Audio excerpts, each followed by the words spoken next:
মাস, দামি মাস, বরকত মাস।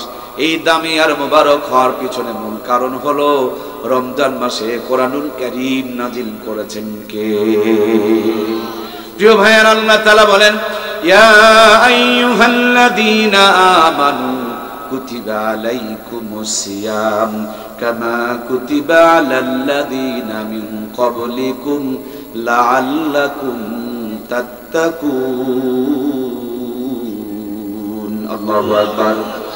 আমার আল্লাহ তাআলা বলেন, মুমিনরা, আমি তোমাদের উপরে রোজাকে ফরজ করে দিয়েছি যেমনি ভাবে তোমাদের পূর্বপুরুষদের উপরে রোজাগুলোকে ফরজ করে দিয়েছিলাম, লাআল্লাকুম তাত্তাকুন, যাতে করে তোমরা তাকওয়া অর্জন করতে পারো। সম্মানিত প্রিয় ভাইয়েরা, তাহলে রমজান মাস হলো তাকওয়া অর্জন করার মাস। রোজা রাখলেই শুধু হবে না, রোজার 6টা হক আদায় করতে হবে। রোজা রেখে পা দিয়ে কোনো অন্যায় পথে হাঁটা যাবে না, রোজা রেখে হাত দিয়ে কোনো খারাপ কাজ করা যাবে না, রোজা রেখে চোখ দিয়া কোনো গুনার জিনিস দেখা যাবে না, রোজা রেখে কান দিয়া খারাপ কিছু শোনা যাবে না, রোজা রেখে মেমোরি দিয়া খারাপ কিছু ভাবা যাবে না, রোজা রেখে মুখ দিয়া গীবত, শিকায়েত, পরনিন্দা, মিথ্যা কথা বলা যাবে না, রোজা রেখে কোরআন তেলাওয়াত করতে হবে, হালাল খেতে হবে, মানুষের কল্যাণের জন্য ভাবনা ভাবতে হবে। আমি মানুষটার যদি হাত না থাকে আমি ন্যাংরা হয়ে, আমার হাত না থাকলে লুলা হয়ে যাব, পা না থাকলে ন্যাংরা হয়ে যাব, চোখ না থাকলে কানা হয়ে যাব, কান না থাকলে ঠোসা হয়ে যাব, মাথা না থাকলে আমার অস্তিত্ব হারায়া যাবে। আমার দেশে বহু মানুষ রোজা করে কিন্তু রোজা রেখে এই পাপগুলো হাত দিয়া, পা দিয়া, চোখ দিয়া, কান দিয়া পাপগুলো করতে থাকে। এই জন্য রোজাগুলো পূর্ণ হয় না। আমরা রোজা রেখে রোজার অঙ্গ প্রত্যঙ্গগুলোকে হেফাজত করব, আল্লাহ তৌফিক দান করুক। আমরা পড়ি আমিন। রোজা শুধু ইবাদত নয় আমার প্রিয় ভাইয়েরা, এই রোজা হলো আপনার আমার জন্য সুস্থ থাকার জন্য বড় একটা নিয়ামত। আমি একটা লাল মোটরসাইকেল চালাইতাম, হঠাৎ দেখে আমার গাড়ির নিচের দিক দিয়ে তেল পড়তে শুরু করে দিল। মেকারের কাছে নিয়ে গেলাম, জিজ্ঞেস করলাম, ভাই আমার ট্যাঙ্কি দিয়ে যে তেল পড়তে শুরু করেছে। উনি ট্যাঙ্কিটা খুলে নিলেন, তেলগুলো বের করে সুন্দর করে ওয়াশ করে ঝালাই করে সেটিং করে দিয়ে আমাকে বললেন, খালি ট্যাঙ্কি ফুল করলে হবে না, লোড করলে হবে না, এখন থেকে মাঝে মাঝে 2 মাস 6 মাস পর পর একটু ট্যাঙ্কিটা ওয়াশ করে নেবেন, আর কোনোদিন ট্যাঙ্কি আপনার ছিদ্র হবে না। আমাদের 3.5 হাত বডিটাকে চালানোর জন্য পেট নামক ট্যাঙ্কিটা আমার আল্লাহ তাআলা সেটআপ দিয়ে দিলেন। আর তেল নামক নিয়ামতগুলো, আঙ্গুর, আপেল, কমলা, বেদনা, কোটি কোটি আইটেমের রিজিকার খাবারের ব্যবস্থা করলেন তিনি কে? আল্লাহ বললেন, কুলু ওয়াশরাবু, খাও আর পান করো, আমার কৃতজ্ঞতা আদায় করো, শুকরিয়া আদায় করো। 11 মাস খেতে বললেন, রমজান মাসে এক বেলা কেন খাবার বন্ধ করে দিলেন? মানে 11 মাসে পেটের মধ্যে তেল, চর্বি, ফরমালিন, কেমিক্যাল আর বিষ যে ময়লাগুলো ঢুকতেছে, 11 মাসের ময়লাগুলো সাফ করার জন্য আল্লাহ রোজার একটা মাস দুপুরের খাবার বন্ধ করে দিয়ে আমাদের পেট, আমাদের বডি, আমাদের শরীরকে ডিটক্সিন করার জন্য, শরীর থেকে ভাইরাসগুলো, কেমিক্যালগুলো, ফরমালিনগুলোকে রিমুভ করার জন্য আল্লাহ রমজানে রোজাকে ফরজ করে দিলেন। সুবহানাল্লাহ বলেন। কয়েকদিন আগে দেখতেছিলাম বড় একটা ড্রামের মধ্যে কি যেন মিশাইছে, এরপর কলার ঘাউরগুলো চুবাইতেছে, তুলে নিয়ে ট্রাকের মধ্যে সাজাইতেছে। কলা ট্রাকের মধ্যে লোড দেয়, কাঁচা ঢাকা যেতে কলা হয়ে যায়। কথা কি বোঝা যাচ্ছে? ঢাকায় কি জিন্দেগিতে কোনো কাঁচা কলা দেখেছেন? সব কলাগুলো ঢাকা যেতে পাকা হয়ে যায়। কলাওয়ালা সারাদিন কলা বিক্রি করে, জিন্দেগিতে দেখবেন না এই কলা তিনি খাচ্ছেন। নাতিকে খাওয়াবে না, নিজে খাবে না, ঢাকা যেতে কাঁচা কলা পাকা হয়ে যায়। তিনি জানে যে এটা কি জিনিস মারা আছে, উনি জানে যে এটা খেলে ক্যান্সার পর্যন্ত হতে পারে। সেজন্য সারাদিন কলা বিক্রি করে সন্ধ্যাবেলা আপেল কিনে, আপেলওয়ালা আপেলের দোকানে বসে থাকে আর আপেল খায়। দেখেছেন কি ভাই? আপেলওয়ালা আপেল খায় না, কারণ গাছ থেকে পারার আগে একবার মারে, পেরে বিছায় আর একবার মারে, প্যাকেটিং করে আর একবার মারে, খুলে দোকানে সাজায়া ফিস ফিস করে আর একবার মারে। আগেকার আপেলের দোকানে, ফলের দোকানে মশামাছি পাওয়া যেত, এখন কি ফলের দোকানে, আপেলের দোকানে মশামাছি আছে? আগেকার আপেলগুলো পচতো, এখনকার আপেলগুলো পচে না। তার মানে আমার প্রাণপ্রিয় কলিজার টুকরা দরদের ভাইয়েরা, সারাদিন উনি আপেল বিক্রি করে কলা কিনছেন, আর কলাওয়ালা আপেল কিনতেছে, একে অপরকে বিষ খাওয়াইতেছে। আমরা ভালো মানুষ, বেগুন আবাদ করেছি, পোকার বড় অত্যাচার। বাজার থেকে গিয়া পাওয়ারফুল বেগুনের বিষ নিয়ে আসলাম, প্যাকেটে লেখা আছে 1 সপ্তাহ আগে খাওয়া যাবে না, চামড়ার উপরে বিষ পড়ে আর ভিতরের পোকা মরে। সেই বিষ স্প্রে করা হয় সন্ধ্যাবেলা। সকালবেলা বেগুন তুলে নিয়ে বাজারে হাজির। আমরা ভদ্রলোক কিনে নিয়ে চলে আসলাম। টকটকা বেগুন দেখে বউকে বললাম, বউ বিবিরে বেগুনটা একটু ভর্তা বানাও। 7টার ভিতরে পেটে ঢুকে পড়লো, 7:30টায় পেটে মোচড় উঠে গেল। মানে আমরা এভাবে বিষগুলো না খেয়ে বিষগুলো একটু ঘুরে খাচ্ছি। কথা তো বোঝা যাচ্ছে নাকি আমার প্রাণপ্রিয় ভাইয়েরা? তাহলে আল্লাহর নিয়ামতগুলোকে আমরা আযাব গজব করে ফেলে দিয়েছি। আমাদের মুরব্বীরা এই ফরমালিন আর বিষগুলো খেত না, তার জন্য 150 বছর টনটনা ছিল। কথা বলুন ঠিক কিনা? আমার প্রাণপ্রিয় ভাইয়েরা, এই বিষ আর ফরমালিন গুলো আমাদের পেটের মধ্যে ঢুকে পড়তেছে। 11 মাসের ময়লাগুলো পেটে ঢুকে থাকার কারণে আমাদের মাথার চুলগুলো উঠে যাচ্ছে, চুলগুলো পেকে যাচ্ছে, চোখের পাওয়ার কমে যাচ্ছে, দাঁতগুলো নড়বড়া হয়ে যাচ্ছে, শরীরের জয়েন্টে পয়েন্টে ব্যথা শুরু হয়ে যাচ্ছে। তার মানে সাধারণ নয়, অসাধারণ ভাবে আমরা কেমিক্যাল ফরমালিন বিষগুলো খাইতেছি। ডাইরেক্ট না খেয়ে আমরা ইনডাইরেক্ট খাইতেছি। এভাবে আমরা অসুস্থ আর দুর্বল হয়ে পড়তেছি। আল্লাহ রাব্বুল আলামিন 11 মাসে মানুষ তৈরি করেছেন। আল্লাহ মানুষ কেমনে ভালো থাকবে সবচাইতে তিনি বেশি ভালো বোঝেন। এই জন্য 11 মাস খেতে বলেছেন। রমজান মাসে 1 বেলা রোজা ফরজ করে দিয়েছেন। মুমিনেরা শুধু তাকওয়া অর্জন করবা না, এই রোজার ভিতরেই 11 মাসের পেটে জমে থাকা ময়লা, কেমিক্যাল, বিষ আর ফরমালিন গুলোকে রিমুভ করে দেওয়ার জন্য আমি আল্লাহ তাআলা রোজা ফরজ করে দিলাম। সকাল থেকে দুপুর পর্যন্ত পেটে খাবারগুলো হজম হয়ে যাবে। এরপর পেটটা যখন ফাঁকা হয়ে যাবে, প্রথম দিন একটু কমবে, দ্বিতীয় দিনে আর একটু কমবে, তৃতীয় দিনে আর একটু কমবে। জাপানের একজন ডাক্তার রোজার উপরে গবেষণা করে বিশাল বড় একটা বই লিখেছেন। আমি বলতে গেলে রাত পার হয়ে যাবে, বলতে পারবো না। সারমর্মটুকু আপনাদের জানায়া দিলাম। উনি গবেষণা করে রিসার্চ করে পেয়েছেন মানুষ 11 মাসে পেটের মধ্যে যেই পরিমাণ ময়লা ঢুকাইতে পারে, ওর পেটের ময়লাগুলো সাফ করতে যায় প্রত্যেকদিন 1 বেলা করে খাবার অফ করে রেখে দিলে 29 থেকে 30 দিন সময় লাগতে পারে। এই জন্য 29 থেকে 30টা রোজা ফরজ করে দিয়েছেন কে? এই জন্য প্রিয় ভাইয়েরা আমার, বুঝি আর না বুঝি আল্লাহর হুকুম, নবীর সুন্নতের বিধান মানলেই লাভ আছে। গ্যাসের বড়ি খেলে যেমন পেট পরিষ্কার হয়ে যায়, নাপা খেলে যেমন শরীরের জ্বর ভালো হয়ে যায়, তেমনি কোরআন সুন্নাহ মানলে জীবনে রহমত আর বরকত শান্তি দান করে দেন কে? কোরআন শুধু দুনিয়াতে আপনাকে ভালো রাখবে না, কোরআন সিনার মধ্যে নিয়ে যদি কবরে চলে যান, কোরআনুল কারীম মাথার সামনে দাঁড়ায়া কিয়ামত পর্যন্ত কবরে জান্নাতের ঘুম পাড়ায়া দিবে। সুবহানাল্লাহ। প্রাণপ্রিয় ভাইয়েরা আমার, অল্প কিছুদিন আগে আমরা কুড়িগ্রাম গিয়েছিলাম ত্রাণ দেওয়ার জন্য বন্যা দুর্গতদের। ফিরে আসার সময় ঘরলা নামক একটা ব্রিজ আছে, ওঠার আগে শুনতে পেলাম পাশে ঘুঘু মুন্সির কবর জিয়ারত করতে গিয়া এক মুরব্বীকে জিজ্ঞেস করলাম ঘটনা কি। তিনি বললেন ঘুঘু মুন্সি ওনার নাম না, ওনার নাম হলো মাওলানা বশির উদ্দিন। তিনি একজন আলেম ছিলেন, চরমনার মুরিদ ছিলেন। যখন কোরআন তেলাওয়াত করতেন তখন মাথাটাকে নাড়াচাড়া করতেন আর তেলাওয়াত করতেন। এই জন্য বন্ধুরা তাকে ঘুঘু মুন্সি বলে ডাকতেন। মাওলানা বশির উদ্দিন ওরফে ঘুঘু মুন্সি যখন ইন্তেকাল করেছে, নদীর কিনারে তার কবর দেওয়া হয়েছে। 32 বছর পর নদীর ভাঙনে যখন তার কবরটা ভেঙে গিয়েছে, আমরা কবর থেকে লাশ তোলার পর মুখের থেকে কাফনের কাপড় সরায়া দেখি 32 বছর পরেও তার একটা পশম পর্যন্ত নষ্ট হয় না। দূরের কোনো ঘটনা বলি না, এই যে আমাদের পাশে কুড়িগ্রামের ঘটনা বললাম। দক্ষিণ অঞ্চলে ভোলা নামক একটা জেলা, রাস্তা সংস্কার করা হচ্ছে, পাশে হাফেজে কোরআনের কবর ছিল 16 বছর আগেকার। কবর খুঁড়ে দেখে হাফেজে কোরআনের একটা পশমও নষ্ট হয়নি, 16 বছর পূর্বে কবর দেওয়া হয়েছে। সুবহানাল্লাহ। সুতরাং প্রিয় ভাইয়েরা আমার, কোরআনুল কারীম জীবনে থাকলে ভাঙা ঘর জান্নাতের টুকরা আল্লাহ বানিয়ে রাখবে।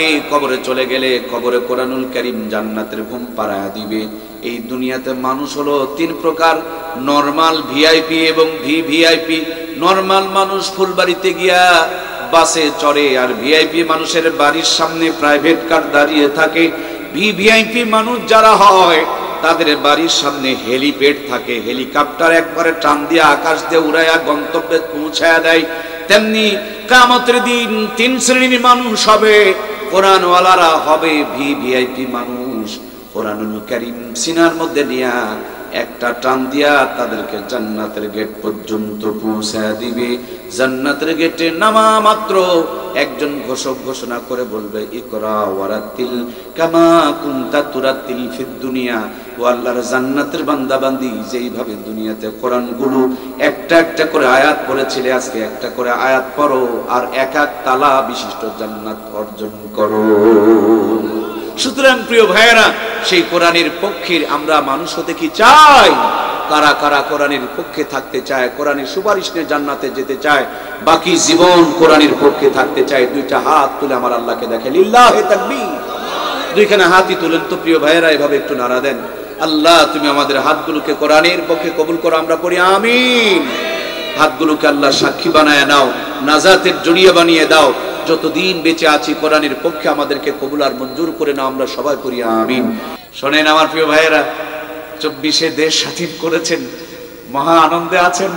আমি তো টেনশনে আছি, এ স্বাধীনতা টিকবে কয়দিন, এটা থাকবে কয়দিন, এর লাস্টিং কয়দিন, এর পাওয়ার কয়দিন, কোন আশা নিয়ে স্বাধীন করলেন আর কতটুকু সফল হলেন। যোগ বিয়োগ মিলায় দেখেন, ওরা আলেমদের হাতের মধ্যে হাত করা থাকতে থাকতে দাগ পড়ে যেত, আর ওই খুনিগুলো মনে হয় শ্বশুর বাড়ির থেকে বের হইতেছে। কথা বলুন ঠিক কিনা?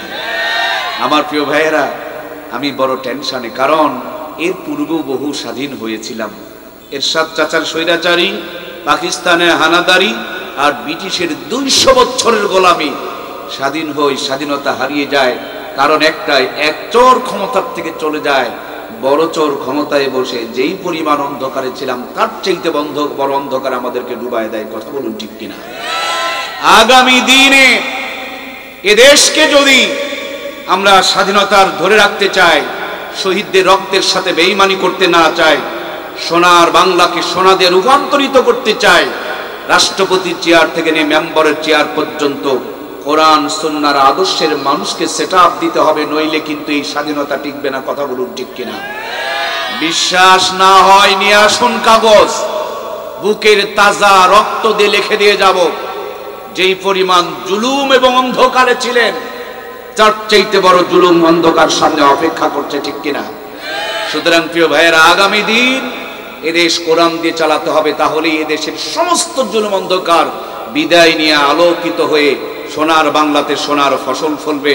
আল্লাহ তাআলা আমাদেরকে কোরআনের সৈনিক হিসেবে কবুল করুক, আমরা পড়ি আমিন। আমার প্রাণপ্রিয় ভাইয়েরা, আমরা মাঝে মাঝে দূর দূরান্তে মাহফিলে যাই, আসার জন্য পথ চিনতে পারি না। রাতের বেলা রাস্তা পথে মানুষজনকে দেখা যায় না, তখন আমরা মোবাইলে লোকেশন বের করি। লোকেশন মনে করেন দিনাজপুর থেকে ফুলবাড়িতে আসতে চাই, এই ফুলবাড়িতে আসা পর্যন্ত 40 কিলোমিটার রাস্তা, কম করে হলো 10 থেকে 15টা রাস্তার মোড় আছে। এই রাস্তার মোড়গুলোতে যদি কোথাও রাস্তা ভুল করে ফেলে দেই, তাইলে আমি কিন্তু দিনাজপুর আসতে পারবো না। লোকেশন বের করলে দিনাজপুর কত কিলোমিটার দূরে, সামনে 3টা যদি রাস্তা থাকে, দেখবেন যেটা সোজা রাস্তা সেটা সবুজ হয়ে যাবে, বাকিগুলো আর সবুজ হবে না। আপনারা আমার দিনাজপুর দেখার জন্য মানুষ যদি মোবাইলে লোকেশন আবিষ্কার করতে পারে, আমার আল্লাহ তাআলা আমাদেরকে তৈরি করে জান্নাতে রেখেছিলেন আদম আলাইহিস সালামের পৃষ্ঠদেশে, সেখান থেকে ধারাবাহিকভাবে আমরা দুনিয়াতে আগমন করেছি। এই দুনিয়াদারি শেষ করে আবার জান্নাতে যেতে হবে। জান্নাতে যাওয়ার রাস্তা যেন ভুল না হয়, এই জন্য কোরআনুল কারীম নামক লোকেশন খানা দান করেছেন তিনি কে? আমার ফুলবাড়ির ভাইয়েরা, আপনাদের এখানে ট্রেনের স্টেশন নাই ভাই? ট্রেনের লাইন কয়টা দয়া করে একটু বলুন তো? কয়টা? 2টা, একটা ডান দিকে আর একটা হলো বাম দিকে। মোটরসাইকেলের রাস্তা ভুল করে, প্রাইভেট কার রাস্তা ভুল করে, বাস ট্রাকের রাস্তা ভুল হয়, কিন্তু ফুলবাড়ির ট্রেনের রাস্তা ভুল করে আপনাদের এই রাঙ্গামাটিতে কোনোদিন এসেছিল? কারণ রাঙ্গামাটিতে আসে না, কারণ হলো ট্রেনের লাইন এই রাঙ্গামাটি পর্যন্ত দেওয়া নাই। যে জায়গায় লাইন দেওয়া আছে ট্রেন প্রত্যেক দিন সেই ঢাকা পর্যন্ত চলে যায়, ফুলবাড়িতে উঠলেই ঢাকা নামায়া দেয়, ঢাকায় উঠলে ফুলবাড়ি নামায়া দেয়। জান্নাতের লাইন হলো 2টা, কিতাবুল্লাহি ওয়া সুন্নতি রাসূলুল্লাহ। জীবনের শুরুতে ছেলেটা আর মেয়েটাকে নিয়ে এসে এই কোরআনের ফরমায় দিয়া জান্নাতের রাস্তায় আপনি তুলে দিবেন। ডাক্তার, মাস্টার, ইঞ্জিনিয়ার, এমপি, মন্ত্রী, রাষ্ট্রপতি হবে। এই জান্নাতের পথ ধরে ধরে, কোরআন সুন্নাহর পথ ধরে ধরে জিন্দেগির শেষ বেলা আল্লাহর জান্নাতের মেহমান হয়ে যাবে। সুবহানাল্লাহ। এজন্য প্রিয় ভাইয়েরা আমার, না কিছু লাগবে না, আমাকে নিয়ে পেরেশান করা হবে না, আমি নিজে নিজে 100 এই যে আমার কাছে ফ্লাক্স আছে, চা চাইবো, দিতে 2 মিনিট দেরি হবে, আমার যখন দরকার আমি ঢেলে খেয়ে নিতে পারবো। কষ্ট হচ্ছে কি আপনাদের? আমাদের রাত জাগা তো সিজনের শেষের দিকে, ঠান্ডা গরম এক এক জায়গার এক এক আবহাওয়া, এটা শখ করে খাচ্ছি না প্রিয় ভাইরা, গলাটাকে একটু কন্ট্রোলে নিয়ে আসার জন্য খাইতেছি, আপনারা মাইন্ডে নিয়েন না। তাহলে আমরা আলোচনা করছিলাম যে এই ট্রেনের লাইন যদি আপনাকে গন্তব্যে পৌঁছে দেয়, কোরআনুল কালামের লাইন আপনাকে জান্নাত পর্যন্ত পৌঁছিয়ে দিবে। সুতরাং ট্রেনে চড়ার জন্য ফুলবাড়ির একটা স্টেশন আছে না নাই? জান্নাতে যাওয়ার জন্য, এই এলাকার মানুষের জান্নাতে যাওয়ার জন্য এই মাদ্রাসাটা হলো একটা স্টেশন। সুবহানাল্লাহ। প্রাণপ্রিয় ভাইয়েরা আমার, আল্লাহ তাআলা এই জগৎবাসীর জন্য, উম্মতে মুহাম্মাদীর জন্য 2টা বড় নিয়ামত দান করেছেন। 1 নম্বর নিয়ামত দিয়েছিলেন মুহাম্মদুর রাসূলুল্লাহ সাল্লাল্লাহু আলাইহি ওয়াসাল্লাম, যে নবীর উম্মত হওয়ার কারণে আমরা দুনিয়াতে এসেছি। সবার পরে কিন্তু জান্নাতে যাব সবার আগে। জোরে বলি সুবহানাল্লাহ। দুনিয়াতে বাঁচবো কম, আমাদের চাইতে এই দুনিয়ার বুকে কোন নবীর উম্মত কম বাঁচবে না, কিন্তু যোগ বিয়োগ হিসাব করে দেখুন, আমাদের চাইতে কোন নবীর উম্মত এত বেশি সওয়াব কামাই করার সুযোগও পাবে না। আমরা বাঁচবো কম, সওয়াব কামাই করব বেশি। জান্নাতে, দুনিয়াতে এসেছি পরে, জান্নাতে যাব সবার আগে। পরিচয় হলো মুহাম্মদুর রাসূলুল্লাহ সাল্লাল্লাহু আলাইহি ওয়াসাল্লামের উম্মত। আর দ্বিতীয় আরেকটা নিয়ামত দান করেছেন আমার আল্লাহ, সেটি হলো কিতাবুল্লাহ, কালামুল্লাহ। আল্লাহ যুগে যুগে নবী রাসূল পাঠিয়েছেন, নবী রাসূলগণ বিদায় নিয়ে চলে গিয়েছেন, তাদের সঙ্গে তাদের মুজিজাগুলো বিদায় নিয়ে চলে গিয়েছে। আমার আপনার নবীকে আল্লাহ 4500 মুজিজা দান করেছেন। প্রত্যেকটা মুজিজা বিলুপ্ত হয়ে গেলেও কোরআনুল কারীমের মুজিজাটুকু এখনো পর্যন্ত আছে না নাই? আল্লাহ তাআলা দাউদ আলাইহিস সালামকে মুজিজা দিয়েছিলেন, সুন্দর কণ্ঠের অধিকারী বানিয়েছিলেন। তিনি যখন তেলাওয়াত করতেন, গাছের পাতাগুলো ঝরে ঝরে পড়তো। খোলা আকাশের নিচে তেলাওয়াত করলে আকাশের উড়ন্ত পাখিগুলো জ্ঞান হারায়া জমিনে পড়ে যেত। সাগরের কিনারে যদি তেলাওয়াত করতেন, সাগরের মাছগুলো ভেসে উঠতো। আল্লাহর পয়গম্বর দাউদ আলাইহিস সালামকে আল্লাহ তাআলা আরো মুজিজা দিয়েছিলেন। তিনি যদি লোহার মধ্যে হাত দিতেন, লোহাতে তাপ দেওয়া লাগতো না, লোহাতে হাত লাগালে লোহা অটোমেটিকলি গলে মম হয়ে যেত। আল্লাহর পয়গম্বর হযরতে দাউদ আলাইহিস সালাম বিদায় নিয়ে গেলেন, তার মুজিজাগুলো তার সাথে বিদায় হয়ে চলে গেল। দাউদ আলাইহিস সালামের সন্তান হযরতে সুলাইমান আলাইহিস সালাম, আল্লাহ তাআলা একসাথে নবুয়ত দান করেছিলেন এবং বাদশাহী দান করেছিলেন। সমস্ত মাখলুকাতের ভাষা বোঝার ক্ষমতা দান করেছিলেন আল্লাহ তাআলা। তাকে একটা মুজিজার আংটিও দান করেছিলেন। সাথে সাথে আমার আল্লাহ তাবারক তাআলা তাকে আল্লাহ রাব্বুল আলামিন একটা সিংহাসন দান করেছিলেন। ড্রাইভার নাই, পেট্রোল খরচ লাগে না, ইঞ্জিন লাগে না। বিশাল সিংহাসনে চড়ে বিসমিল্লাহ বললে, মনে মনে নিয়ত করলে পৃথিবীর এক প্রান্ত থেকে আর এক প্রান্তরে আল্লাহ তারে পৌঁছায়া দিতে।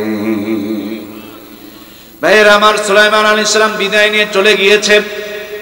তার মুজিজার সিংহাসনটা কি আমাদের ফুলবাড়িবাসীদেরকে দিয়ে গেছে, মানে নবীও বিদায় নিয়ে চলে গিয়েছে, তার মুজিজাও বিদায় নিয়ে চলে গিয়েছে। হযরতে সুলাইমান আলাইহিস সালামের পরে হযরতে মুসা কালিমুল্লাহ নামক একজন পয়গম্বর এসেছিলেন। আল্লাহ তাআলা তাকে একটা মুজিজার লাঠি দান করেছিলেন। জমিনে ছেড়ে দেওয়া মাত্র বিশাল বড় অজগর সাপ হয়ে যেত, আবার ধরলে লাঠি হয়ে যেত, দরিয়াতে আঘাত করলে 12টা রাস্তা পয়দা হয়ে যেত। আবার হাতের মধ্যে নিলে এটা দিয়া সব কাজগুলো তিনি সম্পাদন করতে পারত। আল্লাহর পয়গম্বর মুসা কালিমুল্লাহ বিদায় নিয়ে চলে গেলেন, তার মুজিজাও বিদায় নিয়ে চলে গেল। আমাদের হাতে লাঠি আছে, ছেড়ে দিলে সাপ হয় না, সাগরে আঘাত করলে আর রাস্তা পয়দা হয় না। তার মানে আল্লাহর পয়গম্বর বিদায়, তার মুজিজাও বিদায়। আমার ভাইরা, আমাদের নবীর পূর্বে হযরত ঈসা রূহুল্লাহ নামক আল্লাহ তাআলার জলিল কদর একজন পয়গম্বর ছিলেন।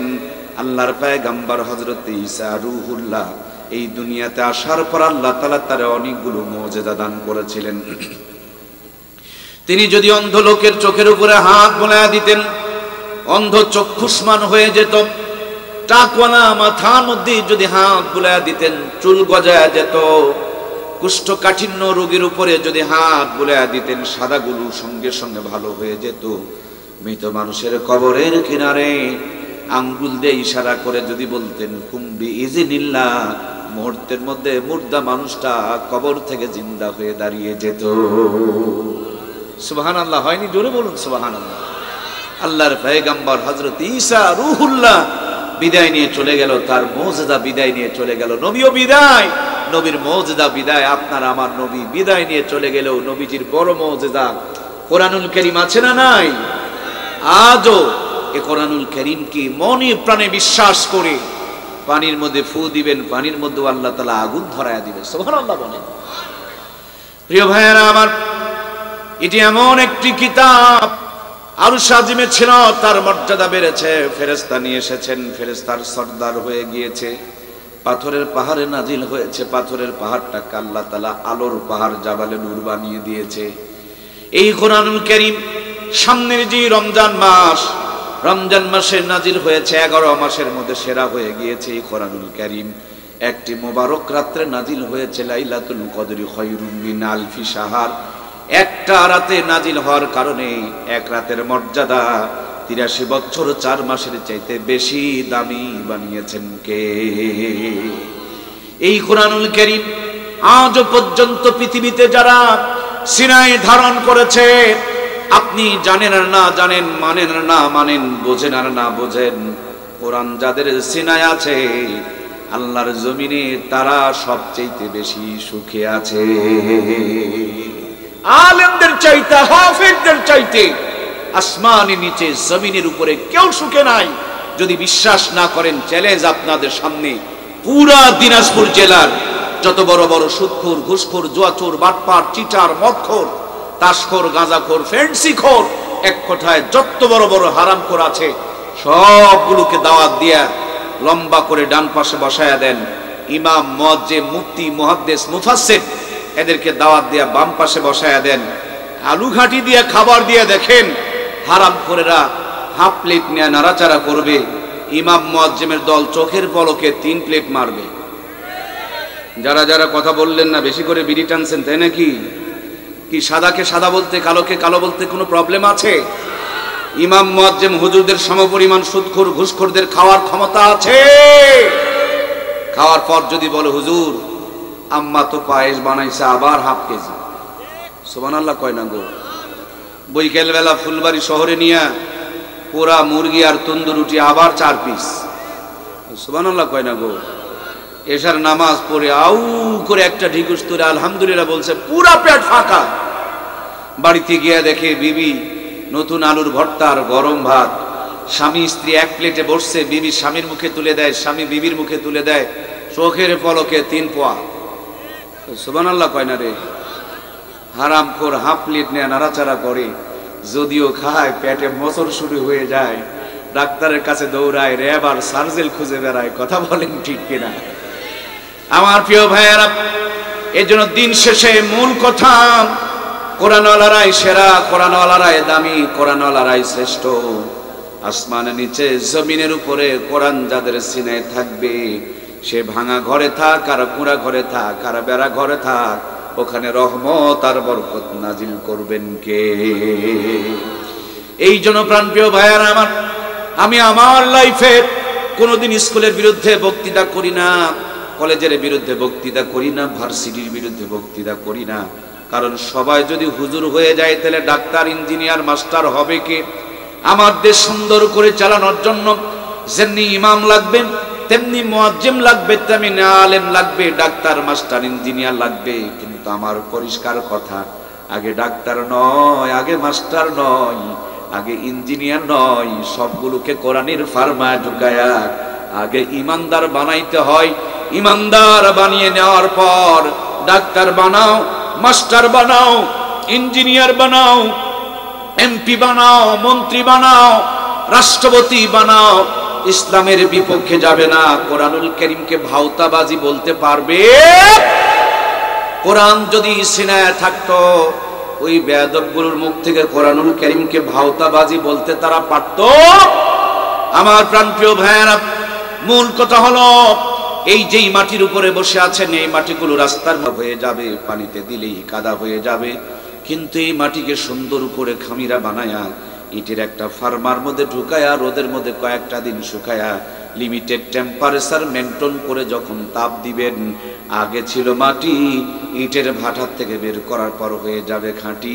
চুলার মধ্যে সারা জীবন আগুন জ্বলে, চুলার মাটি পানিতে ফেলে দিলে গলে যায়। ইটের ভাটায় সারা জীবন আগুন জ্বলে না, ইটের ভাটার থেকে ইটগুলো বের করে নিয়ে সাগরেও ফেলে দিলে কি কোনো প্রবলেম আছে রে ভাই? বরঞ্চ পানি পেলে আরো শক্ত হয়, পানি পেলে আরো মজবুত হয়। আমি সে কথাটাই আপনাকে বুঝাইতে চাই। আগে ডাক্তার মাস্টার ইঞ্জিনিয়ার নয়, আগে কোরআনের ফার্মায় ঢুকায়া ইমানদার বানাইতে হয়। এই ছোট্ট কথাটা কে কে বুঝতে পেরেছে আল্লাহর কাছে দুইখানা হাত তুলে দেখায়। লিল্লাহি তাকবীর। সোজা দুইটা পরিষ্কার হাত উত্তোলন করেন। অর্ধেক বুঝলে চলবে না, পুরাটা বুঝতে হবে। ইট বানানোর আগে, বাড়ি বিল্ডিং রাস্তা বানানোর আগে যেমন ইট বানাতে হয়, ডাক্তার মাস্টার ইঞ্জিনিয়ার বানানোর আগে ইমানদার বানাতে হবে, কোরআনের ফার্মায় ঢুকাতে হবে। এ কথা কারা কারা বুঝেছি দুইখানা হাত উত্তোলন করে এভাবে একটু নাড়াচাড়া করে আমার আল্লাহকে সাক্ষী দে, আল্লাহ তোমার কোরআন দিয়ে আমরা আমাদের ছেলে মেয়েগুলোকে ইমানদার বানাতে চাই। তুমি আমাদের ঘর, আমাদের পরিবার, আমাদের ছেলে মেয়েদের অন্তরগুলোকে কোরআনের নূরে আলোকিত করে দাও, আমরা করি আল্লাহুম্মা আমিন। আমার প্রাণপ্রিয় ভাইয়েরা, তাহলে আগে ডাক্তার মাস্টার ইঞ্জিনিয়ার নয়, আগে হবে ইমানদার। যদি ইঞ্জিনিয়ার বানায়া ফেলি, ডাক্তার বানিয়ে ফেলি, আর মাস্টার বানিয়ে ফেলি, আর ভিতরে যদি কোরআন না থাকে, বানাবেন ডাক্তার, হয়ে যাবে বাটপার। ডাক্তার আর বাটপারে পার্থক্য আছে না নাই? মাঝে মাঝে পরীক্ষা করার জন্য আগামীকাল চলে যাবেন। হাসপাতালে কিছু ডাক্তার বসে আছে, জনগণের ট্যাক্সের টাকা দিয়ে তাকে বিদেশ থেকে পড়ানো হয়েছে, সরকারের কোষাধ্যক্ষ থেকে তাকে বেতন দেওয়া হচ্ছে, অথচ হাসপাতালে চোখে দেখে না, কানে শোনে না, কলমে লেখে না। ওই ডাক্তার যদি বৈকাল বেলা প্রাইভেট ক্লিনিকে বসে, 500 টাকা ভিজিট পেলে আব্বা আব্বা বলে ডাকে। কথা বলেন ঠিক কিনা? বন্ধুরা আমার, চোখ যদি আপনার হলুদ হয়ে যায় বুঝবেন জন্ডিস হয়েছে, নাক দিয়ে ঝরঝর করে পানি পড়লে বুঝবেন সর্দি হয়েছে, শরীরের টেম্পারেচার বেড়ে গেলে বুঝবেন জ্বর হয়েছে। উনি 18-20 বছর, 25-30 বছর লেখাপড়া করার পর রোগই ধরতে পারে না। রোগ ধরার জন্য পরীক্ষা লাগবে, একটা পরীক্ষা দেয় 3টা 5টা 7টা, আছে না নাই? ওখান থেকে মামু কামাই করে, পার্সেন্টেজ খায়। বলুন তো এগুলো ডাক্তার না বাটপা? চিনতে পেরেছে একটা গ্যাসের বড়ি, একটা জ্বরের বড়ি, আর একটা সর্দির বড়ি দিলেই ভালো হয়ে যাবে। ঔষধ 15টা 18টা লেখে, আবার প্রেসক্রিপশন থেকে ঔষধ কোম্পানির লোকজন ছবি তুলে রাখে। তার মানে ডাক্তারকে কিনে রাখছিলাম, আমার কিনা গোলাম আমার প্রেসক্রিপশন লেখলো কিনা, তার জন্য তারা ছবি তুলে পরীক্ষা করে। কথা বলুন ঠিক কিনা? আমরা বানিয়েছিলাম ডাক্তার, কিন্তু সিনার মধ্যে কোরআন না থাকার কারণে ডাক্তারও হয়ে যায় বাটপার। কথা বলুন ঠিক কিনা? আমরা ডাক্তার চাই, বাটপারের বাংলাদেশে দরকার। সুতরাং ডাক্তারগুলোকেও যদি ইমানদার বানিয়ে নিতে পারতাম, ডাক্তার এভাবে বাটপারি করে অসুস্থ রোগীটার উপরে জুলুম করতো না। কথা বলুন ঠিক কিনা? প্রাণপ্রিয় ভাইয়েরা আমার দেশে বহুত স্যার আছেন, মাস্টার, সরকারি প্রতিষ্ঠানগুলোতে বাচ্চাগুলোকে পড়ায়, স্কুলে পড়ে পাশ করে না। সারির বাড়ির কোনাতে একটা প্রাইভেট সেন্টার আছে, কোচিং সেন্টার আছে, ছোট্ট করে একটা মুরগি ঘোড়া আছে। কথা কি বোঝা যায়? আধা ঘন্টা যদি লেখাপড়া করে, এখানে পড়লে পাশ করে, অত বড় বিল্ডিং এ পড়ে পাশ করে না।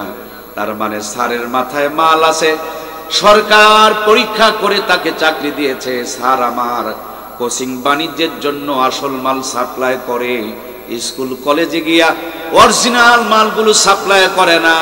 বুকে হাত দেয়া ইমান নিয়ে বলুন তো দেখি, এগুলো স্যার না বাটপার? আমার দেশে স্যার চাই, বাটপারের দরকার নাই। এই জন্য স্যার যাদেরকে বানাবো তাদেরকে যদি ইমানদার বানায় নিয়া স্যার বানাইতে পারতাম, সোনার বাংলায় মাস্টারগুলো, স্যারগুলো, জাতির যারা বিবেক, জাতিকে যারা শিক্ষিত বানাবে, তারা শিক্ষা নিয়েও ধোঁকাবাজি করতে পারতো না। কথা বলুন ঠিক কিনা? আমার দেশে বহু ইঞ্জিনিয়ার পাওয়া যায়, রডগুলো বিক্রি করে দেয়া, রডের পরিবর্তে বাঁশ ঢোকায়। কেউ ফুলবাড়ির ভাইয়েরা, কথা কি বোঝা যায়? বাঁশ দেনেওয়ালা ইঞ্জিনিয়ার বাংলাদেশে তো নাই। এই যে আপনাদের ফুলবাড়ি টু দিনাজপুর হাইরে রাস্তা, এত সুন্দর রাস্তা, বগুড়ার দিকে গিয়ে দেখবেন আগে ড্রেন ছিল রাস্তার বাহিরে, এখন ড্রেন আসতে রাস্তার মাঝখানে। উন্নয়নের অত্যাচারে ড্রেন এখন রাস্তার মাঝখানে। তার মানে আমার প্রিয় ভাইয়েরা, বালুগুলো বিক্রি করে ফেলে দিয়েছে। যেই জায়গাতে খোয়া দেওয়ার কথা সেই জায়গাতে তারা নরমাল মাটি দিয়ে ভরাট করেছে।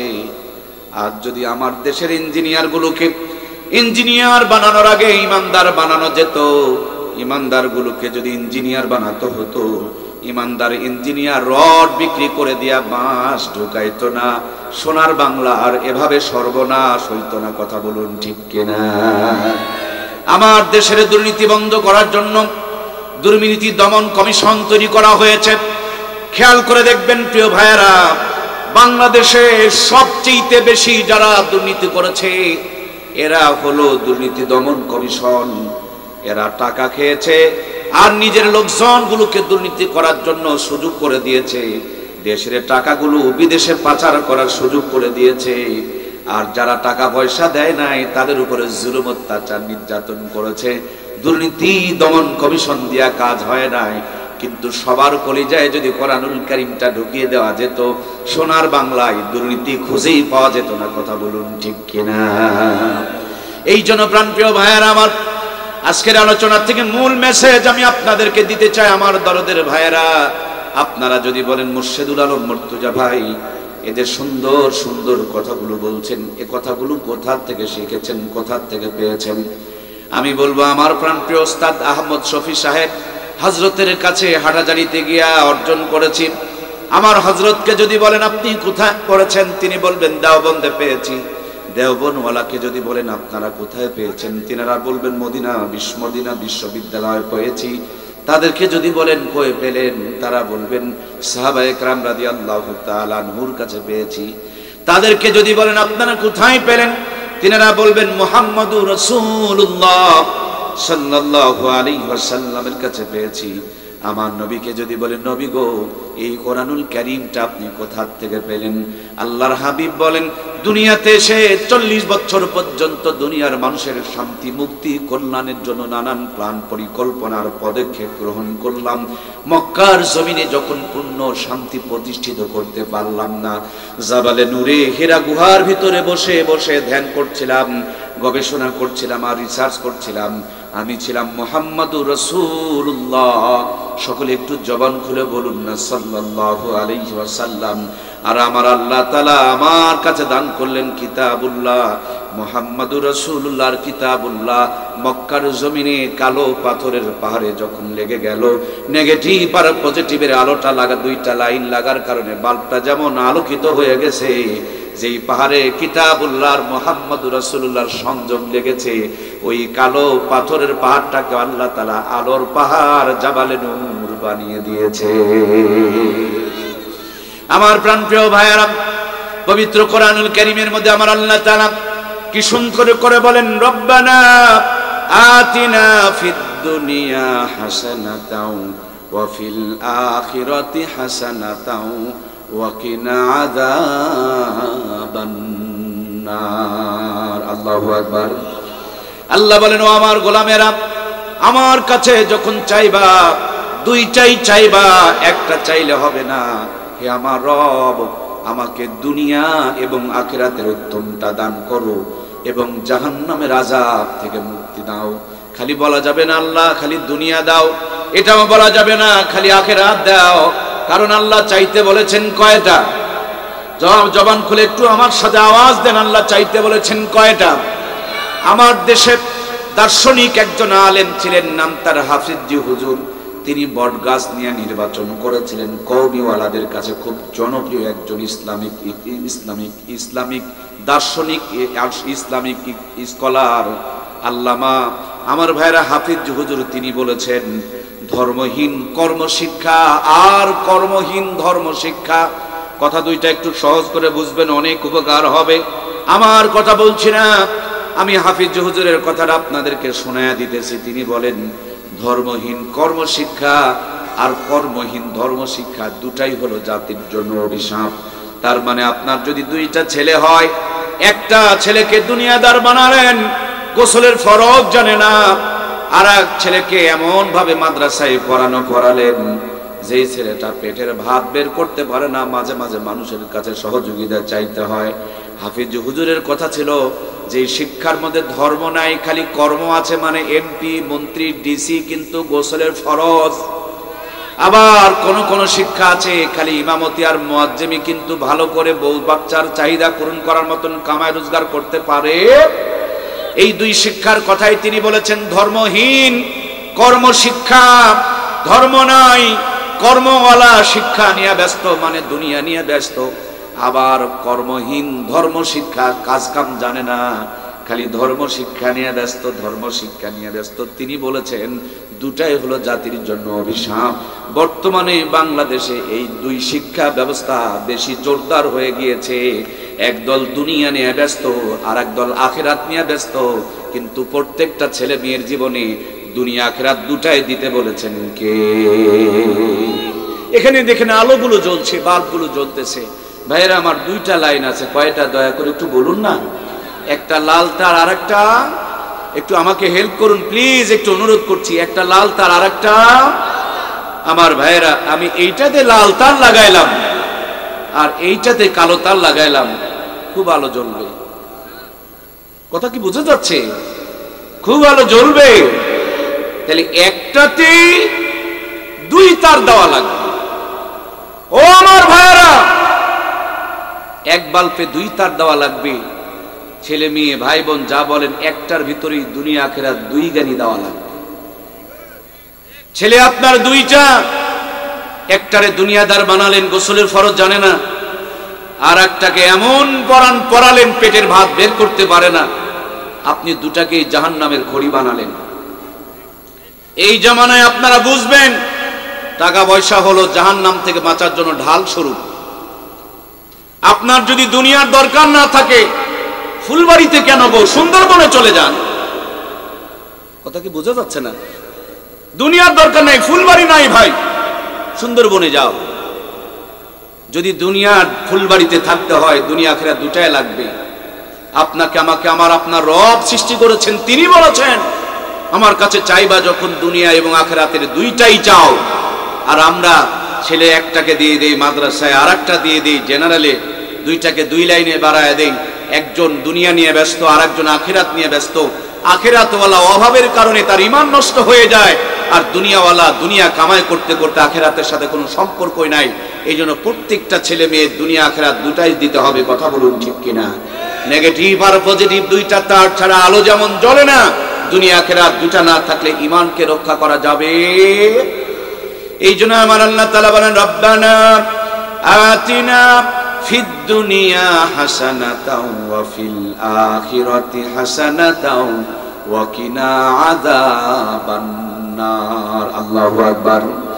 বলছিলাম প্রিয় ভাইয়েরা, আমার নবীজিকে যদি বলেন নবী গো, এই যে কোরআনুল কারীমকে আপনি কোথায় পেলেন? তিনি বলবেন জাবালে নূরে পেলাম।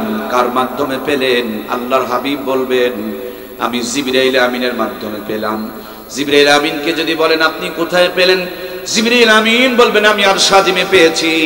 আরশ আজিমকে যদি বলেন আপনি কোথায় পেলেন? আরশ আজিম বলবেন কিতাবুল্লাহ কালামুল্লাহ, যার কিতাব, যার বাণী, যার কালাম, ওই আল্লাহ তাআলার কাছ থেকে কোরআনুল কারীমকে পেয়েছি। তার মানে এক মাথার মধ্যে আপনাদের ফুলবাড়ি রাঙামাটি হাফেজিয়া মাদ্রাসার একটা ছোট্ট বাচ্চা বসে বসে তেলাওয়াত করতেছে।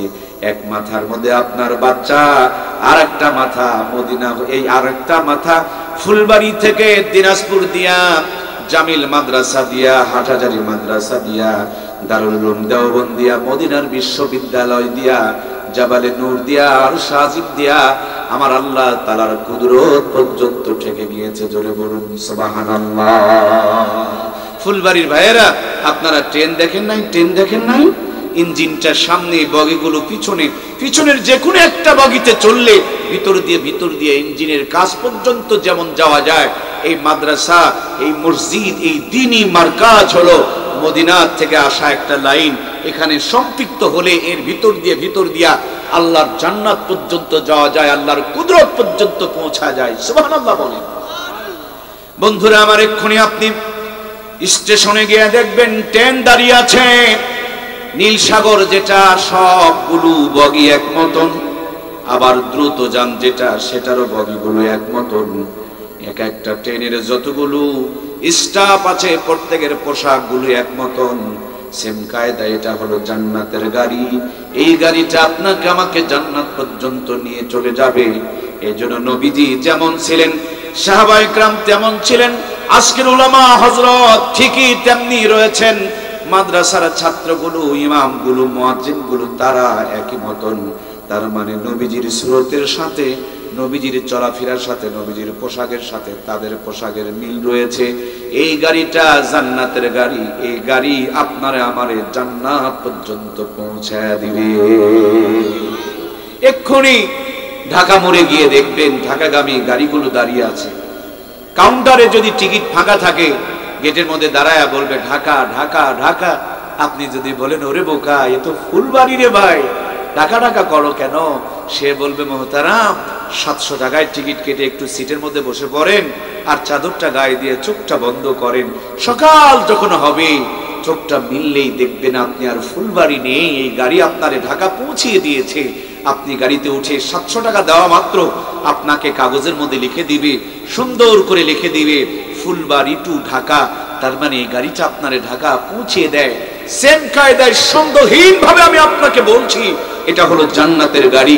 এই জান্নাতের গাড়ির সাথে যদি আপনি সম্পৃক্ত থাকতে পারেন, এই গাড়িটা আপনাকে আমাকে জান্নাত পর্যন্ত পৌঁছায় দিবে। সুবহানাল্লাহ।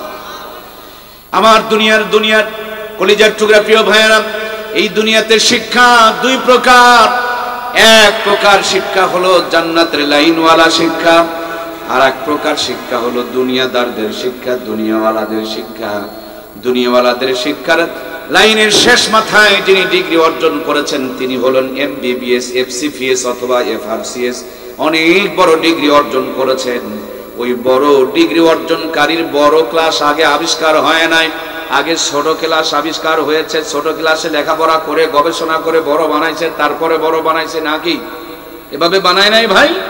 তার মানে আমার ভাইরা অত দূর যদি না যাইতে পারেন, মনে করেন ক্লাস বিএ যিনি আবিষ্কার করেছেন তিনি একজন আই পাস মানুষটা গবেষণা করে ক্লাস বিএ কে আবিষ্কার করেছেন। ক্লাস আই এর যিনি আবিষ্কারক তিনি হলেন মেট্রিক পাস। মেট্রিকের যিনি আবিষ্কারক তিনি হলেন 9 পাস। 9 এর যিনি আবিষ্কারক সৃষ্টিকারক তিনি হলেন 8 পাস। 8 এর যিনি আবিষ্কারক তিনি 7 পাস। 7 এর যিনি আবিষ্কারক তিনি 6 পাস।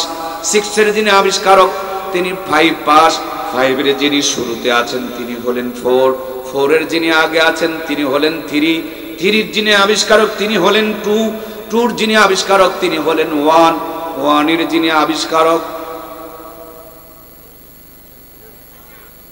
শিশু শিক্ষা, তাই না? আচ্ছা, তার আগে যিনি আবিষ্কারক প্লে। আচ্ছা, প্লের আগে যিনি আবিষ্কারক নার্সারি। নার্সারির আগে যিনি আবিষ্কারক গোড়া নাই, মাথা নাই, কোনো অস্তিত্ব নাই। এই জন্য শুরুটা দেখবেন আগডুম বাগডুম ঘোড়াডুম সাজে, ঢোল ঢাক সাজর বাজে, হাট্টিমা টিম টিম তারা মাঠে পারে ডিম, তাদের খাড়া দুটা শিং তারা হাট্টিমা টিম টিম। শিক্ষিত হয় আর প্যান্টের চেনগুলোকে টান দেয়, ছচ্ছর করে ছেড়ে দেয়। এটা কি শিক্ষিত মানুষের পরিচয়? যে যত শিক্ষিত হয় তারা জানালা দরজা তত বেশি ইজ্জত বের করে দেখায় আর নিজেকে শিক্ষিত দাবি করে। আমার ভাইয়েরা, ইজ্জত দেখালেই যদি শিক্ষিত হওয়া যায়, কুকুর আসল জায়গা বের করে দেখায়, মানুষের চাইতে কুকুরকে বড় শিক্ষিত বলার কোনো উপায় নাই, ঠিক কিনা? তার মানে দুনিয়ার যে শিক্ষার পিছনে আমরা দৌড়াচ্ছি এর গোড়াই হলো 0, আর মাদ্রাসার যেই শিক্ষা এর শেষ মাথায় যদিও ছোট্ট একটা বাচ্চা, আর আসল মাথাটা ঠেকে গিয়েছে আমার আল্লাহ তাআলা পর্যন্ত। সুবহানাল্লাহ বলেন। এই জন্য প্রিয় ভাইয়েরা, আমি আমার লাইফে কোনোদিন স্কুলের বিরুদ্ধে বলি না, কারণ স্কুলে তো শুধু দুনিয়াটা পড়াই। মাদ্রাসায় খবর নিয়ে দেখেন দুনিয়াটাও পড়ায়, আখেরাতেরটাও। কি গো, কথা বলছেন না কেন রে ভাই? আপনাদের কি কথা বলতে কোনো কষ্ট হয়? সাদাকে সাদা বলুন, কালোকে কালো বলুন, কিয়ামতের দিন এই জবান আপনার আমার জন্য নাজাতের জড়িয়া হবে। সাদাকে সাদা বলতে শিখি, কালোকে কালো বলতে শিখি। আল্লাহ রাব্বুল আলামিন সাদাকে সাদা আর কালোকে কালো বলার তৌফিক দান করুন, বলুন আমিন। দেশ খালি জালেমদের দ্বারা ধ্বংস হয় নাই, দেশ আমাদের দ্বারাও ধ্বংস হয়েছে। আমরা জালেমদের জুলুম দেখে যখন চুপ করে থাকি, জালেমরা তখন জুলুম করার আরো বেশি সাহস পেয়ে যায়। কথা বলুন ঠিক কিনা? জালেমদের জুলুম দেখে যদি আমরা গর্জে উঠতাম, প্রতিবাদ করতাম, বাংলাদেশে কোন জালেম আর সামনের দিনে তৈরি হতো না। কথা বলুন ঠিক কিনা? এই জন্য প্রিয় ভাইয়েরা, সাদাকে সাদা বলি, কালোকে কালো বলি। বলছিলাম স্কুলে দুনিয়াটা পড়ায়, মাদ্রাসায় দুনিয়াটাও পড়ায়, আখিরাতেরটাও। তাহলে স্কুলে যা পড়ায় মাদ্রাসায় ডবল পড়ায়। স্কুলে দিনে পড়ায়, স্কুলে কি সন্ধ্যাবেলা পড়ায়? যদি পড়ায়, প্রাইভেট সেন্টার, কোচিং সেন্টারে পড়ালে বেতন মনে হয় নেয় না? মাদ্রাসায় যারা বাচ্চাগুলোকে ভর্তি করেছেন, বুকে হাত দিয়ে বলেন, আপনার ছেলে তো ক্লাস টাইমে লেখাপড়া করেছে, মাগরিব থেকে নিয়ে রাতের 10টা পর্যন্ত লেখাপড়া করে, এর জন্য অতিরিক্ত 1 টাকাও কি কাউকে দিতে হয়েছে? রাতের 3টা থেকে তাহাজ্জুদের মুহূর্ত থেকে আপনার ছেলেটাকে ডেকে নিন, সুন্দর করে বসে বসে আপনার বাচ্চাটাকে লেখাপড়া করাচ্ছে। আমার ভাইয়েরা বলুন, তার জন্য কি কোনো চার্জ দেওয়া লাগে? তাহলে স্কুলে যা পড়ায় মাদ্রাসায় কম করে হলো তার চেয়ে 3 গুণ বেশি পড়ায়, ঠিক কিনা? মাহফিল শেষ হওয়ার পর 2 গেট দিয়ে বের হতে দেওয়া হয়েছে। এই গেট দিয়ে বের হলে 3 প্যাকেট করে তাবারক দেওয়া হবে, আর ওই গেট দিয়ে বের হলে 1 প্যাকেট করে তাবারক দেওয়া হবে। ভাইরা, আপনারা 1 প্যাকেটের লাইনে যেতে পারেন, কিন্তু আমাকে যেহেতু মাহফিল কর্তৃপক্ষ বলছে এই গেট দিয়ে বেরোলেই 3 প্যাকেট দেওয়া হবে, আমি কিন্তু 3 প্যাকেটের লাইনে যাব। আপনারা কি 1 প্যাকেটে না 3 প্যাকেটে? বেশি পেতে কম নিব কেন ভাই? তাবারক নেওয়ার বেলায় 1 প্যাকেটের লাইনে গেলাম না, 3 প্যাকেটের লাইনটা ধরলাম। আর আপনার ছেলেকে স্কুলে শুধু দিনে দেয়, মাদ্রাসায় দিনেও দেয়, রাতেও দেয়, ভোরেও দেয়, দুনিয়ারটাও দেয়, আখিরাতেরটাও দেয়। এরপরও ছেলেটাকে আপনি মাদ্রাসায় কেন দিলেন না? আমি জানি এই কারণে আপনি দিলেন না। মনে মনে ভেবেছেন যে মাদ্রাসায় পড়লে মনে হয় ভাত পাবে। আবার শিওর করে বলছি দরদের ভাইয়েরা আমার, মাদ্রাসায় পড়ায়া দেখেন, ভাত খাওয়া লাগবে না, আল্লাহ তাআলা সারা জীবন বিরিয়ানি খাওয়ার ব্যবস্থা করে দিবে। সুবহানাল্লাহ। ছোট্ট একটা গ্রামেও যদি ইমামতি করে, 30 দিন 30 বাড়িতে 30 রকম হাতে আর 30 রকম স্বাদে, একেবারে যদি গরিব মানুষের বাড়িতেও ইমামের খাবারের পালি হয়, এত সুন্দর করে ডিম ভাজি আর আলুর ভর্তা বানাই, আর হুজুরের কোরআন পড়া, সত্য কথা বলার জিহ্বার ধারই আলাদা, আলু ভর্তা ডিম ভাজি দিয়াও 3 প্লেট মেরে দেয়। কথা বলুন ঠিক কিনা? আর যদি ফুলবাড়ি এলাকার মানুষ হয়, এদের কোরআনের প্রতি, আলেমদের প্রতি ভিন্ন একটা আকর্ষণ এবং ভালোবাসা, মহব্বত রয়েছে। হাটের দিনে বাড়িওয়ালি ঘুম থেকে জাগ্রত করায় পকেটে 2000 টাকা ঢোকায় দেয়, ব্যাগ দিয়ে বলবে জলদি করে বাজারে যাও, আজকে আমাদের বাড়িতে হুজুরের খাবারের পালি। আল্লাহর বান্দা বাজার করে নিয়ে এসেছেন, বেগম সাহেবা যত্ন করে রান্না করেছেন। হুজুর বড় চালাক মানুষ, চিন্তা করে আমি যদি বাড়িতে গিয়ে বসে বসে খাই, তাহলে তো আমার বিবি পাতিল নিয়ে লটর পটর করবে। এই জন্য টিফিন বক্স পাঠায়া দেয়, 1 বাটির মধ্যে 4-5 আইটেমের তরকারি ঢুকায়া দেয়, খলত মলত হয়ে যায়। এবার নিমতলা দিকে তালাশ করে বড় কি কোনো টিফিন বক্স পাওয়া যায়। দোকানদার বলে 12 তলা পর্যন্ত টিফিন বক্স আবিষ্কার হয়েছে। ইমাম বলেন আমার মুসল্লিরা বড় ভালো, মাঝে মাঝে 14 আইটেমও রান্না করে, আমারে 12 তালাই দিতে পারেন। 12 তালার টিফিন বক্স পাঠিয়ে দিয়েছেন। ভাবি 14 আইটেমের তরকারি রান্না করে অপেক্ষায় রয়েছেন। 12 তালা 12 আইটেম দিয়ে ভর্তি, এখনো পর্যন্ত 2 আইটেম বাকি। প্লাস্টিকের বাটিতে করে সাজায় দেয়। একজনের খাবার 3 থেকে 4 জন খায়, তারপর খাবার খেয়ে শেষ হয় না। বাজারে যাওয়া লাগে না, কষ্ট করা লাগে না, টাকা খরচ হয় না। কোরআনের সঙ্গে থাকার কারণে যারা খায় খায় করে তাদের পেটের ভুঁড়ি বেড়ে যায়, খাওয়ার ক্ষমতা নাই। ইমান যদিও লড়বড়া মানুষ, তারপরও প্রতিদিন 3 প্লেট করে 4 প্লেট করে একা কক্ত বসান দিয়ে দেয়, ঠিক কিনা? সুতরাং কোরআনের সঙ্গে যদি থাকেন, আল্লাহ স্পেশাল এক রাজকীয় মর্যাদা দিয়ে রাখবে। সুবহানাল্লাহ বলি। আজকের যিনি আলোচক জুবার আহমদ তাশরিফ, ছোট্ট ভাই, কি সুন্দর মজা করে কোরআন তেলাওয়াত করে, তার জন্য আমরা মেহমান বানিয়ে নিয়ে এসেছি। গত বছর এসেছিল আমির হামজা ভাই, মনে কি আছে আপনাদের? আমার প্রাণপ্রিয় ভাইয়েরা, বাংলাদেশে একজন প্রখ্যাত আলোচক, নাম ডক্টর মিজানুর রহমান আজহারি, নাম শুনেছেন তো?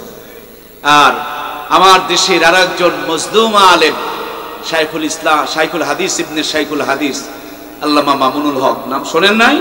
মনে করেন তিনারা এসেছেন ফুলবাড়িতে। আপনাদের এই যে জায়গাটার নাম কি জানো?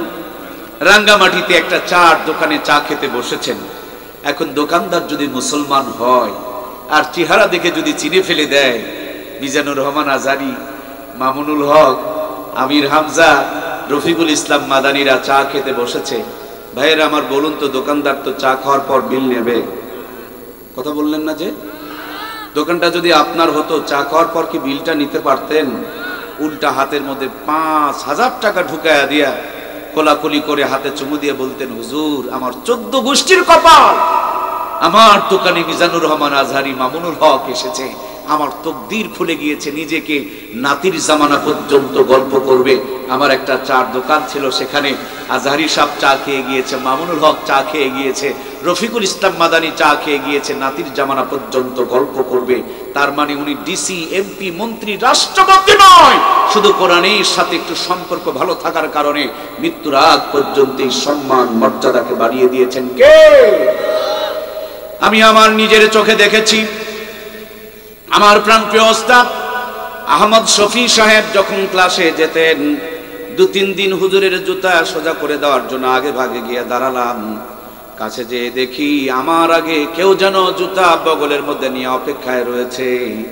তার মানে কোরআনের পথে যারা থাকে এদের শুধু দাম বাড়ে না, এদের পায়ের নিচের জুতারও আল্লাহ তাআলা দাম বাড়ায় দেয়, ঠিক কিনা? আমরা কওমি মাদ্রাসাতে বেশিরভাগ মাহফিল করে থাকি, আমাদের জুতাগুলো সোজা করে পায়ে দিতে হয় না। কারণটা হলো বাচ্চাগুলো জানে যে বড়দেরকে সম্মান করলে, ইজ্জত করলে, শ্রদ্ধা করলে আল্লাহ আমারও সম্মান ইজ্জতকে বাড়িয়ে দিবে। সুবহানাল্লাহ। প্রাণপ্রিয় ভাইয়েরা আমার, তাদের এই সম্মান, এই মর্যাদা কোরআন যদি বাড়িয়ে দিতে পারে, আপনি আপনার ছেলেটাকে, মেয়েটাকে, ভাইটাকে, বোনটাকে যদি কোরআনের সাথে সম্পৃক্ত করায় দিতে পারেন, আপনার আমার সম্মান, ইজ্জত আর মর্যাদাকে বাড়িয়ে দিবেন কে?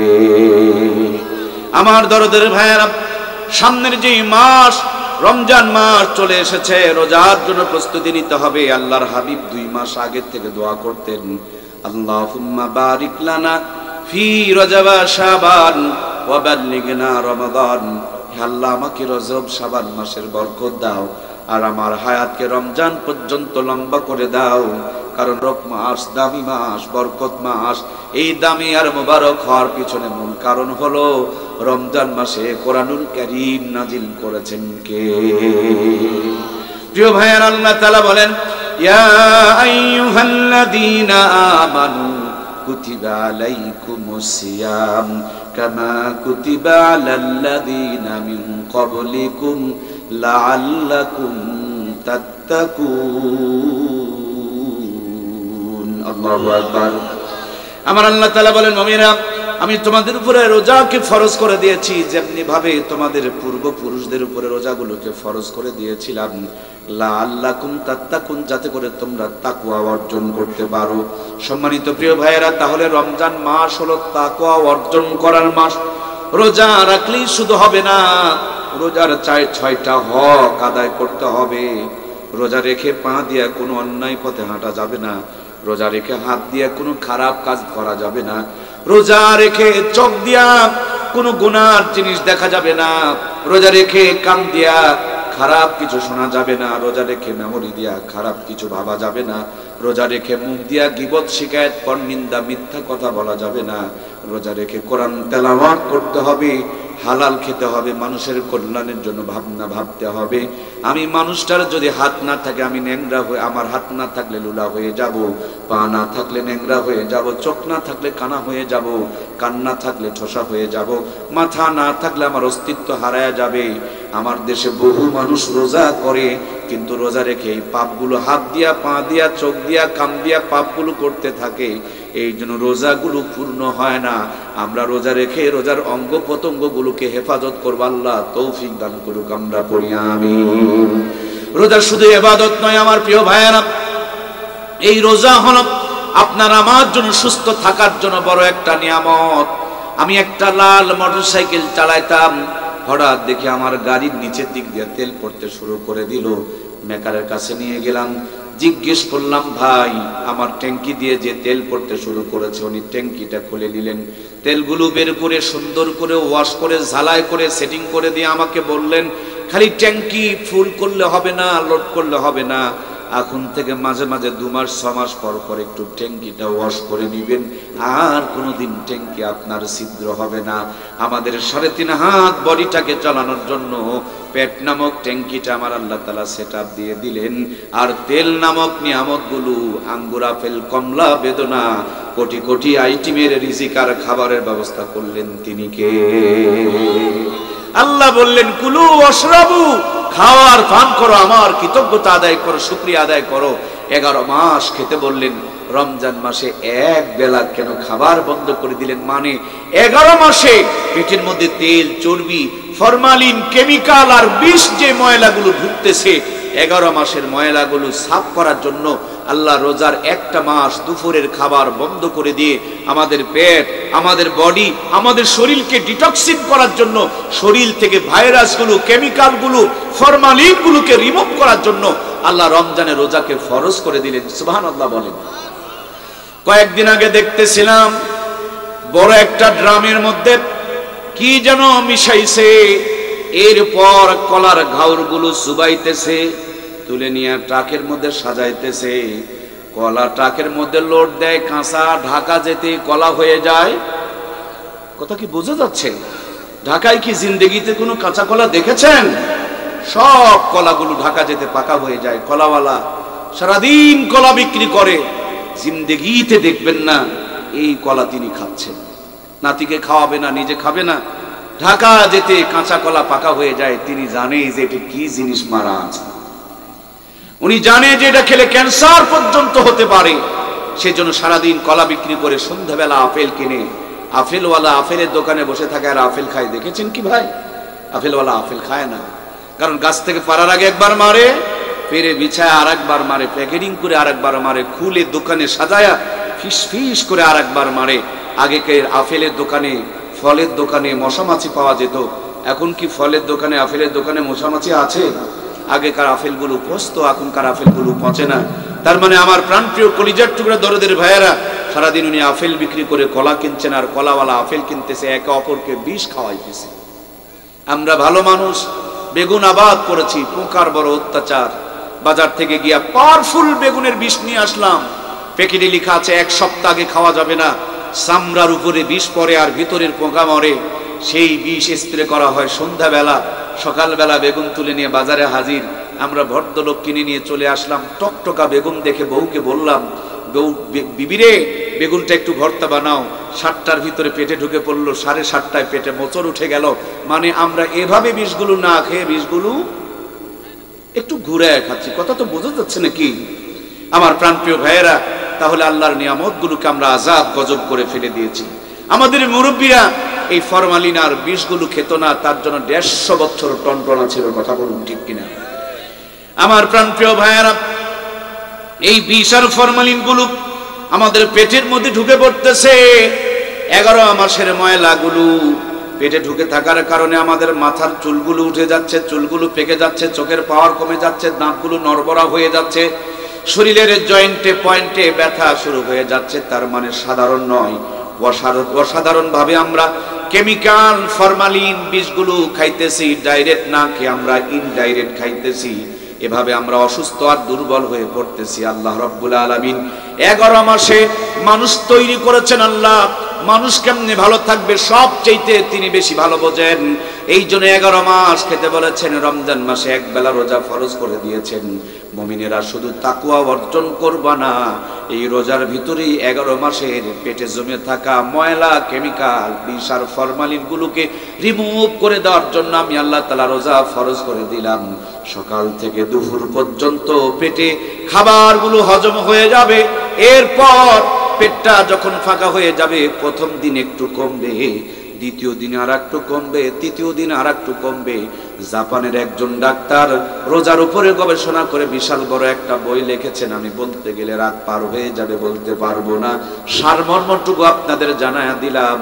উনি গবেষণা করে রিসার্চ করে পেয়েছেন মানুষ 11 মাসে পেটের মধ্যে যেই পরিমাণ ময়লা ঢুকাইতে পারে, ওর পেটের ময়লাগুলো সাফ করতে যায় প্রত্যেকদিন একবেলা করে খাবার ওয়াক করে রেখে দিলে 29 থেকে 30 দিন সময় লাগতে পারে।